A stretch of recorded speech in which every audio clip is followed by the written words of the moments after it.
Hi అండి. Hemming మెథడ్‌లో invisible piping ఎలా వేసుకోవాలో చెప్తాను. దీనికోసం స్ట్రెయిట్‌గా ఉన్న క్లాత్ అయినా పర్లేదు, లేదంటే వేరే క్లాత్ అయినా పర్లేదు. హెమ్మింగ్ మెథడ్ అన్నాను కదా! హెమ్మింగ్ కోసం మాత్రం క్రాస్‌గా ఉన్న క్లాత్‌ని తీసుకోవాలి, లైనింగ్ క్లాత్. అన్నీ జాయిన్ చేసుకొని వన్ సైడ్ ఫోల్డింగ్ చేసేసుకొని నీట్‌గా ఇలా కట్ చేసుకొని రెడీ చేసి పెట్టుకోండి. మీరు ఏ కలర్ పైపింగ్ వేద్దాం అనుకుంటున్నారో ఆ కలర్ పైపింగ్ అనేది క్రాస్‌గా ఉన్నా పర్లేదు, స్ట్రెయిట్‌గా ఉన్నా పర్లేదు. ఈ మెథడు శారీలోంచి కట్ చేసిన బ్లౌజ్ ఉంటుంది చూసారా? మనం శారీలోంచి కొంచెం క్లాత్ కట్ చేసి బ్లౌజ్‌కి వేయమంటారు. ఈ మెథడ్ బాగా ఉపయోగపడుతుంది. ఇప్పుడు కింద వచ్చేసి పైపింగ్ క్లాత్, పైన వచ్చేసి క్రాస్‌కున్న లైనింగ్ క్లాత్‌ని తీసేసుకున్నాను. ఇప్పుడు మీకు వీలుగా ఉండటానికి ఎంతైతే ఖర్చుతోటి కుట్టుకోవాలో అంత ఖర్చుతోటి మీరు ముందుగానే నెక్ దగ్గర మార్కింగ్ వేసుకుంటే కొత్త వాళ్ళకి బాగా ఉపయోగపడుతుంది.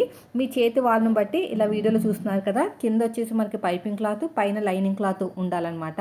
కుట్టేసిన తర్వాత ఎగస్ట్రా క్లాత్‌ని కట్ చేసుకొని రౌండ్ తిరిగే చోట చిన్న చిన్న టక్స్ పెట్టేసుకోండి. మీరు కుదిరితే పైపింగ్ అనేది హెమ్మింగ్ చేసేసుకోండి, లేదంటే ఇలా కుట్టన్నా వేసేసుకోండి. నేనైతే కుట్టు వేసేసాను. చాలా బాగుంటుందండి.